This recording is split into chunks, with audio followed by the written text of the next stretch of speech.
Proses kemudian, saudara-saudara, turunlah hujan dari langit. 40 lamanya hujan itu, tidak jelas juga 40 jam atau 40 hari. Setelah air turun membasahi, datanglah tiupan sangkakala yang kedua. Semua yang bernama mati bangkit dari kuburnya masing-masing. Ini yang disebut Yaumul Ba'tsi, hari kebangkitan. Allahu Akbar. Pada saat kita bangkit dari kubur kita masing-masing, kumpul di padang mahsyar namanya. Bayangin aja, saya sendiri nggak sanggup bayangin. Manusia sejak zaman Adam sampai zaman kiamat kumpul bareng di tempat sama. Berapa banyaknya itu?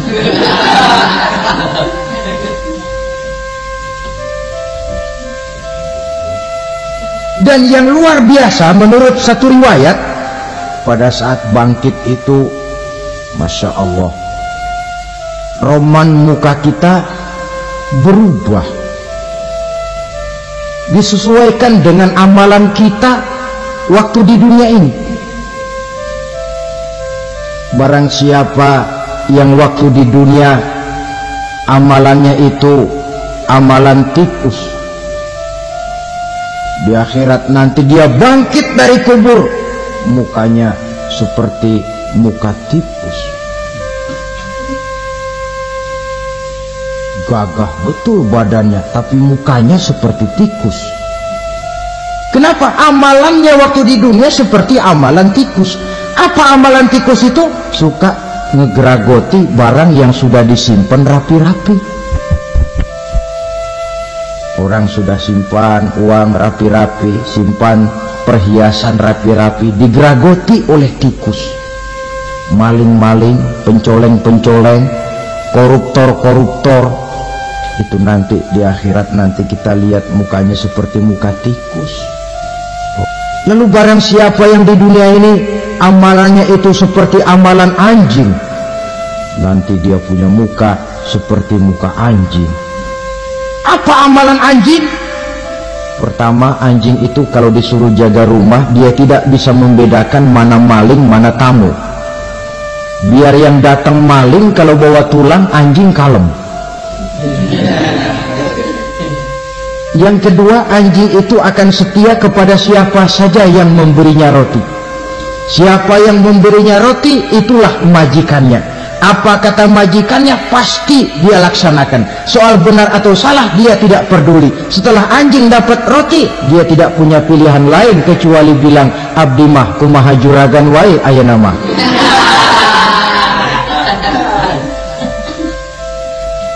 Saudara hadirin yang saya hormati, berkumpul di padang mahsyar, tiap orang sibuk dengan persoalannya masing-masing. Matahari waktu itu didekatkan oleh Allah, panas luar biasa. Ada yang saking panasnya itu mencucurkan peluh keringat sampai sebatas mata kakinya. Ada yang keringatnya sampai sedengkulnya, ada yang keringatnya sampai sepusatnya, ada yang keringatnya mengalir sampai sebahunya, ada yang kelelap oleh keringatnya sendiri, sementara orang di sampingnya nggak apa-apa. Bergantung lagi amalan dia waktu di dunia ini. Saudara-saudara, sebagian orang dalam kepanikan padang mahsyar berombong-rombong datang mereka menghadap Nabi Adam. Ya Adam, anta abal bashar. Hai Adam, Tuhan adalah bapak moyang manusia. Kami sebentar lagi akan disidang, dimintakan pertanggungan jawab. Tolonglah kami, hai Adam. Kata Nabi Adam, jangankan nolongin sampean, saya sendiri tanggung jawab di hadapan Allah. Ketika dulu tidak boleh makan khuldi, saya serobot. Sudahlah, urus diri masing-masing saja, nafsi-nafsi. Begitu kata Nabi Nuh, begitu kata Nabi Ibrahim. Tiap orang bertanggung jawab sendiri-sendiri. Ketika itulah saudara-saudara, nikmatnya menjadi umat Nabi besar Muhammad sallallahu alaihi wasallam. Sebab apa? Walaupun menurut abjad kita ini umat paling belakang, kan paling belakang kita ini toh, karena Nabi Muhammad adalah nabi akhir, tapi akan dihisab lebih dulu, lewat di atas sirat lebih dulu, masuk surga lebih dahulu ketimbang umat-umat belakangan. Ketika Rasul mendekati ajal, beliau tanyakan itu kepada malaikat Jibril. Malaikat Jibril berkata, Muhammad, jangan khawatir, Allah sudah berjanji, inni haramtul jannata ala sairil anbiya hatta tadkhulaha anta, wa haramtuha ala sairil umami hatta tadkhulaha ummatuka. Surga aku haramkan buat seluruh nabi kecuali kalau engkau Muhammad sudah masuk ke dalamnya, dan surga aku haramkan buat seluruh umat kecuali kalau umatmu Muhammad sudah masuk ke dalamnya. Logikanya, walaupun menurut abjad kita umat paling belakang, bakal dihisab paling dulu, lewat di atas sirat paling dulu, masuk surga paling dulu, kalau mampir ke neraka juga paling ya resiko. Jangan mau enaknya aja paling dulu. Saudara hadirin yang saya hormati, setelah masa kebangkitan itu jangan dikira begitu bangkit langsung diperiksa, masih menunggu menanti ribuan tahun perhitungan padang mahsyar untuk sampai kepada proses yang disebut yaumul hisab, hari perhitungan. Seorang demi seorang bakal dipanggil. Bayangkan saja, yang kita se-RT saja di absen, kadang-kadang perlu waktu lama. Ini manusia sejak zaman Nabi Adam sampai datang hari kiamat, satu demi satu disidang di hadapan Qadhi Rabbul Jalil. Status sosial copot sudah waktu itu. Yang pernah jadi hartawan di situ tidak lagi kelihatan kehartawanannya. Yang pernah jadi jenderal tidak lagi dipanggil jenderalnya. Yang ustadz tidak lagi dipanggil al-mukarramnya.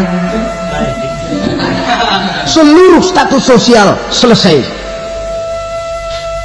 Dipanggillah kita seorang demi seorang menghadap Qadhi Rabbul Jalil. Bagaimana proses penghisaban itu? Pertama, proses tanya jawab. Di antaranya ada hadis menyatakan, lan tazula qadama 'abdin yaumal qiyamah hatta yus'ala an arba'i khisalin. Besok di hari kiamat tidak akan bergeser telapak kaki seorang hamba sampai dia ditanya lebih dulu tentang 4 persoalan. Tentang ilmunya, kemana ilmu itu diamalkan. Tentang umurnya, di mana umur itu dihabiskan.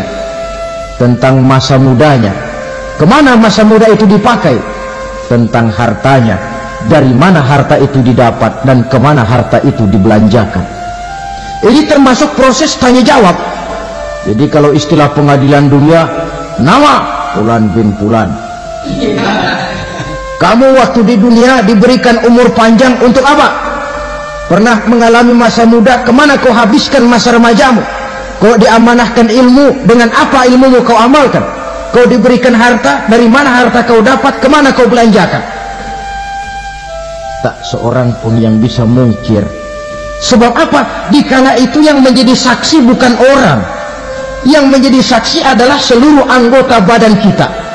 Tangan bicara, kaki jadi saksi terhadap seluruh amalan yang pernah kita kerjakan pada saat kehidupan di alam dunia ini. Selesai proses tanya jawab, lalu diperlihatkan buku catatan kita waktu hidup di dunia ini. Jangan lupa, Allah itu menyiapkan 2 superkomputer kepada kita. Sebelah ditempelin sebelah kanan, yang sebelah tempelin di sebelah kiri. Komputer itu namanya Raqib dan Atid. 2 malaikat yang apabila baik kita lakukan, refleks saja akan menulis kebajikan kita. Jahat kita kerjakan, akan tertulis. Catatan itu nanti diperlihatkan kepada kita. Waduh, alangkah malunya pada saat diperlihatkan catatan kita, buku rapot kita merah melulu. Barangkali diperiksa sambil diomelin, brengsek lo, buku merah melulu begini, bagaimana waktu hidup di dunia?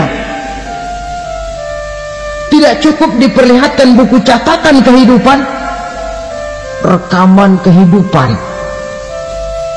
Rekaman kehidupan kita secara utuh sejak terlahir sampai ajal datang merenggut nyawa. Barangkali mirip dengan video sekarang ini, di mana terekam dengan baik seluruh kegiatan kita sejak yang sekecil-kecilnya sampai kepada yang sebesar-besarnya. Untuk kemudian kita pun menerima balasan. In khairan fa khairun wa in syarran fa syarrun. Kalau baik ya baik balasannya, kalau jahat ya jahat juga balasannya. Catatan-catatan kita diberikan, kalau banyak kebajikannya diberikan di tangan kanan dengan cara yang halus, kalau banyak kejahatannya diberikan dari sebelah kiri atau dilempar dari belakang. Itulah sebabnya sejak di dunia ini kita sudah mohon kepada Allah, ketika berwudu membasuh tangan kanan, apa kita bilang? Allahumma a'tini kitabi biyamini wa hasibni hisaban yasira. Ya Allah, berikan saya kitab di tangan kanan, dan kalau saya memang perlu dihisab, hisablah saya yang seringan-ringannya. Tangan kiri berlindung kita kepada Allah, jangan sampai diberikan kitab di tangan kiri atau dari arah sebelah belakang. Wa a'udzubika an tu'tiya kitabi bishimali aw min wara'i zuhri, dari arah sebelah belakang. Na'udzubillah min dzalik.